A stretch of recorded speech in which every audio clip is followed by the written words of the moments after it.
அதிலும் இந்த ஈஸ்டர் தாக்குதல் தொடர்பாக சர்வதேச அளவில் ஒரு விடயம் பேசப்பட்டிருக்கிறது.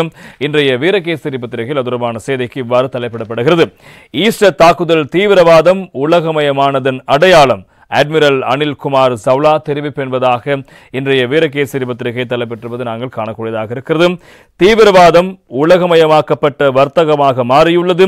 இலங்கையில் நடந்த ஈஸ்டர் குண்டுவெடிப்பு தாக்குதல் இந்த யதார்த்தத்தின் கொடூரமான நினைவூட்டலாக உள்ளது. எனவே கடல்சார் பாதுகாப்பை எந்த ஒரு நாடும் தனியாக அடைய முடியாது. அனைத்து கடற்படைகளின் கூட்டு முயற்சி மற்றும் கடல்சார் ராஜதந்திரத்தின் தனித்துவமான அனுகூலங்களின் சவால்களை எதிர்கொள்ள முடியும் என்று ஓய்வு பெற்ற இந்திய கடற்படை அதிகாரி அட்மிரல் அனில் குமார் சவ்லா தெரிவித்திருக்கின்றார்.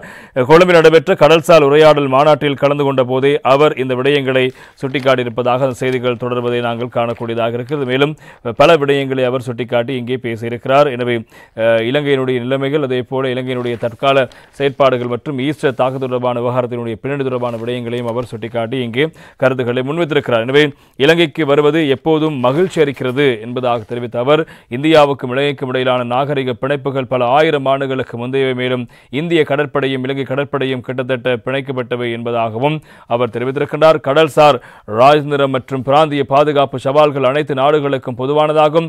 கடல்சார் பாதுகாப்பும் பொருளாதார பலன்களுக்கான கடலை பயன்படுத்துவதும் பிரிக்க முடியாதவை. எனவே பாதுகாப்பும் வளர்ச்சியும் கைகோர்த்து செல்ல வேண்டும். கடல்சார் வளங்கள் வரம்பற்றதல்ல என்பதையும் அவற்றின் நிலையான பயன்பாட்டை உறுதி செய்வது அவசியம் என்றும் அவர் குறிப்பிட்டிருக்கின்றார். மரபு சாராத கடல்சார் பாதுகாப்பு சவால்கள் 21ஆம் நூற்றாண்டில் அதிகரித்திருப்பதற்கான 4 முக்கிய காரணங்கள் உள்ளன. சட்டபூர்வமான மற்றும் சட்டவிரோதமான குழுக்களும் கடல்சார் பயணத்துக்காக நவீன தொழில்நுட்பத்தை பயன்படுத்துகின்றன. 1990ஆம் ஆண்டுக்கு பிறகு கடல்சார் நடவடிக்கைகள் அதிகரித்ததால் தாக்குதல் இலக்குகளும் ஆயுதங்களை விநியோகிக்கும் வழிமுறைகளும் பெருகின. பலவீனமான அரசுகள் அவற்றின் எல்லைகளில் செயல்படும் ஆயுத குழுக்களை கட்டுப்படுத்த தவறுவது ஒரு முக்கிய காரணியாக இருக்கிறது. உதாரணமாக செங்கடலில் ஹவுதி குழுவினர் நடத்திய தாக்குதலை குறிப்பிடலாம். கடற்கொள்ளை மற்றும் ஆயுதமேந்திய கொள்ளையர்கள் ஆகியவை இனிமேல் சாதாரண குற்றங்கள் அல்ல, அவை ஒழுங்கமைக்கப்பட்ட குற்றங்களாக மாறிவிட்டன.